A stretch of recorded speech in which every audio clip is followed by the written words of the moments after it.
The death of Charity Beallis and her children. This story is for entertainment purposes only. All discussion is based on publicly available information. No accusations are being made in this video. Some cases don't just shock a community, they freeze it.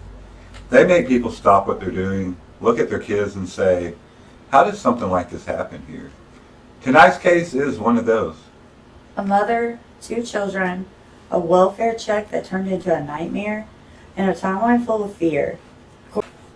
So this is the story of Charity Beallis and the 2 children who should still be here.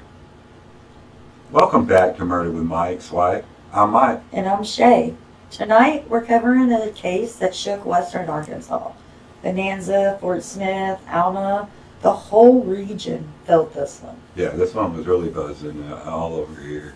And we're going to break down the timeline, the domestic violence history, custody situation, the theories, of course the suspect landscape, and yes, we're going to talk about this husband's behavior from a what's up with this dude perspective, but respectfully and strictly for entertainment purposes only. Because some things in this story, it just don't sit right. That's right. And on December 3rd, 2025, deputies would arrive at a home in Bonanza for a welfare check. Someone was obviously worried enough to make that call. Yeah. And inside they find Charity Beallis, 40 years old, and her 2 children, all 3 unalive from gunshot wounds. Guys, this was no accident. This wasn't a medical emergency. This was a homicide scene. And immediately the community starts asking questions.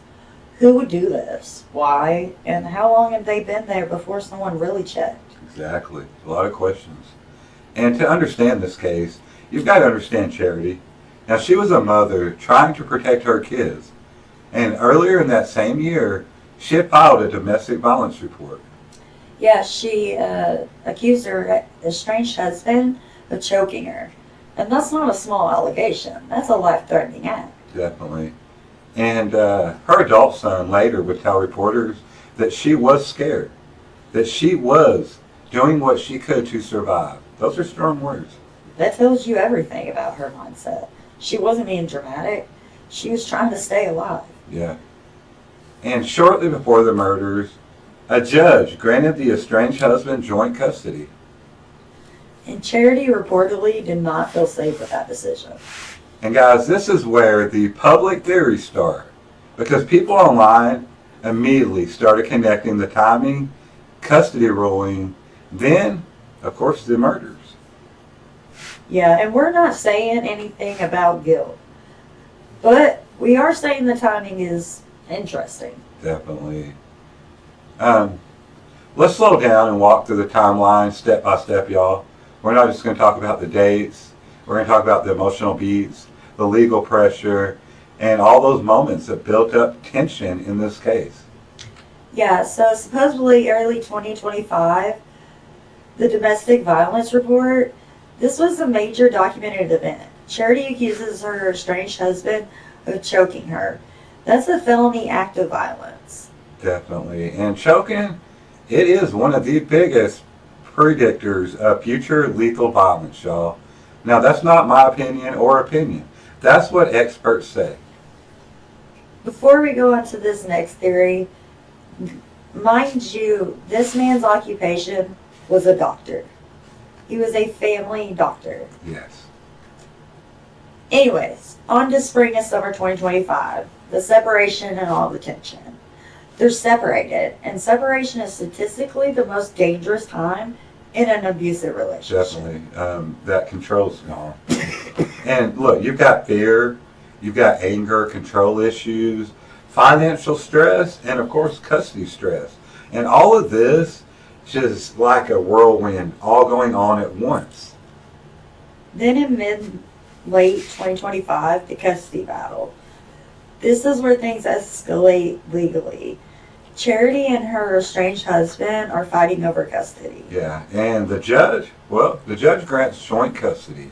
And that ruling, well, it becomes a major emotional turning point in this case. Because now Charity isn't scared for herself. She's scared for the lives of her children. Yeah, definitely. And let's go back. Let's remember what that adult son said. I mean, he pointed out that his mother was scared, that she was just trying to survive. Those are strong words, y'all. We cannot let that just pass by. That's a chilling statement. And the fact that tells you she felt like she was living under threat. Definitely. December 3rd, 2025. Now, this is the date of the welfare checks. Deputies arrived and on what should have been a normal welfare check, but instead they find 3 victims, a mother and her 2 children. This is the moment everything stops. The moment the timeline becomes a crime scene. Definitely. And the aftermath of all this, law enforcement confirms it's a homicide investigation, but they don't name a suspect. They don't release a motive.